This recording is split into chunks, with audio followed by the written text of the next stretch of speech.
Hello students, I hope you all are doing well. आज की class में हम प्रोबेबिलिटी का एक ऐसा क्वेश्चन करेंगे जो बहुत बार एग्जाम में पूछा गया है। तो समझते हैं इस क्वेश्चन को। So let's begin. I am your online tutor Maruti Nandan Jha from modulus.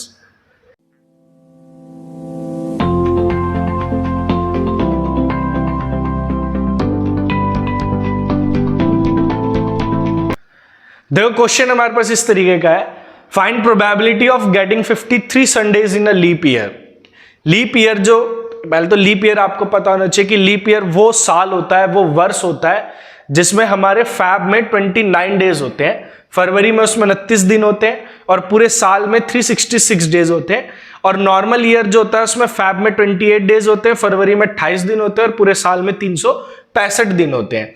तो आपको क्वेश्चन में ऐसा पूछा गया है कि आपके पास एक लीप ईयर है, लीप ईयर में 53 संडेज आने की क्या प्रोबेबिलिटी है। और बहुत बारी क्वेश्चन पूछा जाता है, तो इसको देखो करना कैसे है। सबसे पहले तो हम लीप ईयर में डेज निकाल लेते हैं कितने होते हैं। तो हमें पता है भाई टोटल डेज जो है हमारे लीप ईयर में, total days in a leap year में हमारे टोटल डेज जो होते हैं वो 366 डेज होते हैं। सभी को पता होगा ये 366 डेज होते हैं। अच्छा, दिन तो 366 है, हफ्ते कितने होते हैं, वीक कितने होंगे। तो नंबर ऑफ वीक्स निकालने के लिए, हफ्तों को निकालने के लिए हम क्या करेंगे, इसको 7 से डिवाइड कर देंगे। 7 से डिवाइड करके देखते हैं। तो देखो जब आप 366 को 7 से डिवाइड करोगे तो 7 5 जा 35, 1 6 7 2 जा 14, तो आपका 2 जो है वो रिमाइंडर बच जाएगा। 2 आपका रिमाइंडर मतलब शेष बच जाएगा। तो यहां पर से हमें क्या पता चलता है, 366 डेज जो है लीप ईयर में जो है टोटल कितने वीक होते हैं, टोटल आपके 52 वीक्स होते हैं।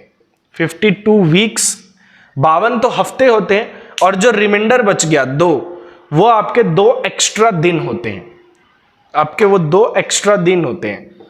तो हमारे लीप ईयर में क्या होगा, 52 वीक्स होंगे, 52 हफ्ते होंगे और 2 दिन होगा, 2 डेज होगा। अब 52 हफ्ते हैं तो उन 52 हफ्तों में 52 संडे, 52 मंडे, 52 ट्यूसडे, सब कुछ 52 ही होंगे। एक हफ्ते में मतलब हर डे जो होता है वो एक बार आता है। तो 52 वीक्स में 52 संडेज तो हो गए। अब हमें पूछा है 53 संडे का, तो कहानी अब एक संडे की बचेगी खाली। अब जो 2 दिन बचे हैं हमारे रिमेनिंग 2 डेज, वो हमारे क्या क्या हो सकते हैं।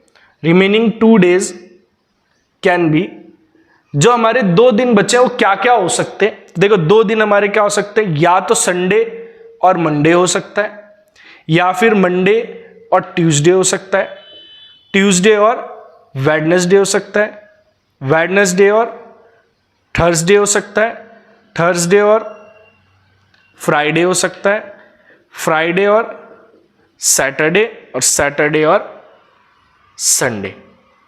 इतनी चीजें हमारे यहां पर हो सकती हैं। ठीक है, मतलब जब 2 दिन बचेगा वो 2 दिन में संडे मंडे हो सकता है, मंडे, ये सारी हमारी क्या पॉसिबिलिटीज है, ये सारी हमारी जो है पॉसिबिलिटीज है। ठीक है, इसको यहां लिख देते हैं, फ्राइडे सैटरडे, तो सैटरडे और संडे। ठीक है, तो ये सारी हमारी क्या है, ये पॉसिबिलिटीज है कि क्या क्या चीज जो हमारे 2 दिन बच गया है वो क्या हो सकता है। तो देखो हमारे पास